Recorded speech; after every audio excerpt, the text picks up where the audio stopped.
இது போலியாக கட்டமைக்கப்பட்ட பிம்பம். இது விஜய்ங்கிறது ஒரு போலியாக கட்டமைக்கப்பட்ட பிம்பம். அது சினிமாவில் அடிபட்டது, அரசியல் சாயம் வெளுத்து விட்டது, அவ்வளோதான். சரி, இப்போ இந்த பிம்பத்தை சினிமாவில் சக்ஸஸான பிம்பம், இது வந்து ஒரு சக்ஸஸான பேட்டர்ன் அப்படின்னு நீங்கள் சொல்கிறீங்க. அப்படின்னா இந்த மாதிரியான பேட்டர்னை ஃபாலோ பண்ணி யாருனாலும் ஒரு புகழினோட உச்சாரணை கொம்புக்கு போகலாம்ல. இப்போ அப்படியே விஜய் மட்டும் தான் போயிருக்காரு, வேறு யாரும் நகரம். பேக்கப் பண்ணுறதுக்கு பின்னாடி அவங்க அப்பா இருந்தார், அனுபவம் வாய்ந்த ஒரு தயாரிப்பாளர் இயக்குனர் இருந்தார். அவர் பேக்கப் பண்ணி கொண்டு வந்துட்டார். சில டைரக்டரை சூஸ் பண்ணார். எப்படி பண்ணுறாருன்னா, முதலில் அவருக்கு நடிகராகவே தமிழ்நாட்டில் ஏற்றுக்கல. முதல் படம் பயங்கர தோல்வி, அவங்க அப்பா எடுத்து பயங்கர தோல்வி. என்ன பண்ணுறாருன்னா, ரெண்டாவது படம் வந்து என்ன பண்ணுறாருன்னா, இந்த படம் ஓடாது, ரெண்டாவது படம் வந்து ஒரு பெரிய ஹீரோ வச்சு பண்ணால் அந்த ஹீரோவுக்கு வரக்கூடிய ஆட்களை வச்சு தன் பையனை பார்ப்பாங்கன்றதுக்காக விஜயகாந்தை வச்சு செந்தூர பாண்டியன் படம் எடுக்கிறார். அந்த படம் ஓடிடுச்சு. மூணாவது படம் என்ன பண்ணுவீங்க? மூணாவது படம் முழுக்க இரட்டை அர்த்த வசனங்கள், ஏறக்குறைய அது ஒரு 6 படம் மாதிரி எடுக்கிறார்.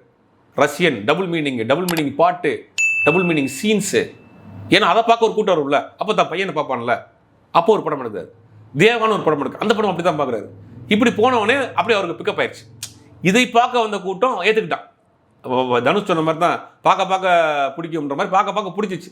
ஒரு 4 படத்தில் செட் ஆகிட்டான். ஓகே,